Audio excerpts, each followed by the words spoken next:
அன்பு நண்பர்களே, அனைவருக்கும் இனிய காலை வணக்கம். இன்று நாம் பார்க்க இருப்பது 226வது தேவாரம் பாடல் பெற்ற சிவஸ்தலமான நடுநாட்டில் அமைந்திருக்கும் திரு அரையணி நல்லூர் அல்லது அரகண்ட நல்லூர் என்ற ஊரில் அமைந்திருக்கும் சிவாலயத்தை பற்றித்தான். இங்கிருக்கும் இறைவனின் பெயர் அதுல்ய நாதேஸ்வரர், அரையணிநாதர் என்றும் அழைக்கப்படுகின்றார். இரவியின் பெயர் அழகிய பொன்னம்மை, ஸ்ரீ சௌந்தர கனகாம்பிகை என்றும் அழைக்கப்படுகின்றார். இந்த ஆலயத்திற்கு எவ்வாறு செல்வது? திருக்கோவிலூருக்கு எதிர்கரையில் பெண்ணையாற்றின் வடகரையில் உள்ள ஒரு சிறு குன்றின் மீது திருக்கோவில் அமைந்திருக்கின்றது.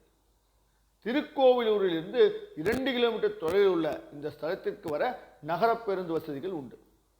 விழுப்புரம் மற்றும் திருவண்ணாமலையிலிருந்து திருக்கோவிலூர் வர பேருந்து வசதிகள் இருக்கின்றன. பஞ்சபூத ஸ்தலங்களில் ஒன்றான திருவண்ணாமலை இங்கிருந்து 35 கிலோமீட்டர் தொலைவில் இருக்கிறது. விழுப்புரத்திலிருந்து சுமார் 37 கிலோமீட்டர் தொலைவில் இந்த ஆலயம் இருக்கின்றது. இந்த ஆலயத்தின் தலவரலாற்றை பார்ப்போமா? பாண்டவர்கள் வனவாச காலத்தில் பாறையின் மீது கட்டப்பட்ட 5 அறைகளை கொண்ட இக்கோவிலை இவ்வூருக்கு அலங்காரமாக விட்டு சென்றார்கள். இந்த ஆலயம் 7 அடுக்கு ராஜகோபுரத்தோடு ஒரு பெரிய பாறை மீது கட்டப்பட்டிருக்கின்றது.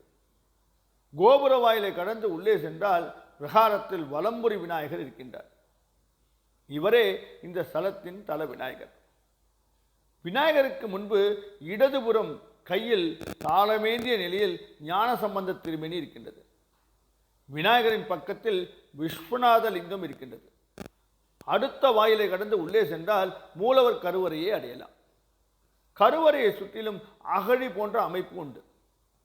கருவறை சுற்றில் நவக்கிரக சன்னதி, பைரவர், கல்லில் வடித்துள்ள நாராயணர், நர்த்தன கணபதி, சக்கரதாரியாக நின்ற நிலையில் மகாவிஷ்ணு ஆகியோரின் சன்னதிகள் இருக்கின்றன. சப்த மாதாக்கள் வரிசையாக கல்லில் வடிக்கப்பட்டிருக்கின்றார்கள். மூலவர் அதுல்ய நாதேஸ்வரர் மேற்கு நோக்கி காட்சி தருகின்றார். கருவறை சுற்றில் நடராஜ சபையும் இருக்கின்றது. வெளிச்சுற்றில் அண்ணாமலையார் சன்னதி இருக்கின்றது. அம்பாள் தனி கோவிலில் தெற்கு நோக்கி 4 திருக்கரங்களுடன் கூடிய நின்ற திருக்கோலத்தில் அருங்காட்சி தருகின்றார். இந்த ஸ்தலத்தில் உள்ள முருகன் திருமேனி ஒரு முகத்துடனும் 6 கரங்களுடனும் வள்ளி தெய்வானை சமேதராக வடக்கு நோக்கி காட்சியளிக்கின்றார். கைகளில் ஆயுதங்கள் கிடையாது.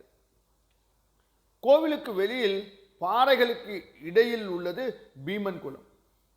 பாஞ்சாலி நீராடுவதற்காக இக்குளத்தை பீமன் வெட்டியதாக புராண செய்திகள் கூறுகின்றன. ராஜகோபுரத்தின் அடிவாயிலில் குடவரை கோயில்களாக 5 அறைகள் இருக்கின்றன. பஞ்சபாண்டவர் வனவாசத்தின் போது இங்கு தங்கியிருந்ததாக கூறுகின்றார்கள். இப்பொழுது அங்கு எதுவும் இல்லை. வனவாசம் முடிந்து 18 நாட்கள் போருக்கு பின் நாட்டை திரும்ப பெற்ற பாண்டவர்கள் பட்டாபிஷேகம் முடிந்ததும் குடும்பத்தாரோடு மீண்டும் இங்கு வந்து வழிபட்டு சென்றார்கள்.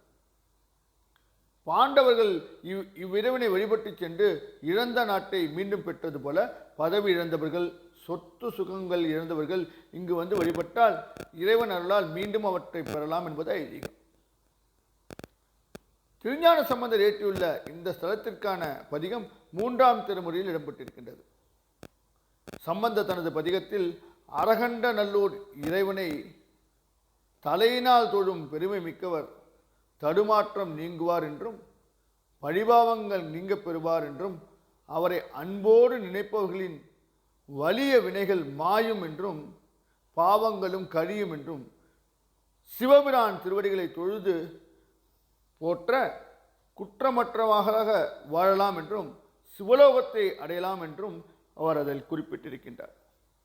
ஆகையால் நண்பர்களே, இத்தகைய சிறப்பு வாய்ந்த இந்த ஆலயத்தை தயவு செய்து தரிசித்து சிவகடாட்சம் பெற எல்லாம் உள்ள இறைவனை வேண்டி விடைபெறும் உங்கள் அன்பு நண்பன் ரா ஸ்ரீதர்.